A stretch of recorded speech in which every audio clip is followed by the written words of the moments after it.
जय गजानन. श्री गजानन विजयच्या 4थ्या अध्यायात गजानन महाराज यांच्या योग सामर्थ्याची लीला वर्णिली आहे. बंकटलाल महाराजांच्या सेवेत असताना त्यांनी चिलम मागितली. विस्तव नसताना काडी धरताच चिलम आपोआप पेटली. चिंचवणे हा प्रसंग जानकीराम यांच्या घरी घडतो, जिथे चिंचवणात किडे पडले होते, कारण त्यांनी महाराजांना विस्तव देण्यास नकार दिला होता. महाराजांच्या कृपेने ती बाधा दूर झाली. या घटनांनी उपस्थित लोक अचंबित झाले आणि महाराजांच्या विषयी श्रद्धा अधिक दृढ झाली.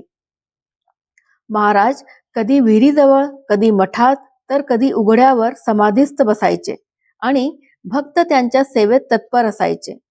स्वामींच्या कृपेने भक्तांच्या मनातील शंका दूर होऊन लागल्या आणि त्यांना संत सेवेचा महिमा समजू लागला. हा अध्याय संत कृपेवर दृढ श्रद्धा ठेवण्याची, भक्तांचे मन शुद्ध करण्याची, संकटावर विजय मिळवण्याची, शक्ती अनुभवण्याची आणि योग सामर्थ्याने जीवनात अचंबित करणारी दिव्यता दिसण्याची शिकवण देतो. गणगण गणात बोते. जर अध्यायाचं सार आवडलं असेल तर प्लीज चॅनलला सबस्क्राईब करा आणि कमेंट करून जरूर कळवा.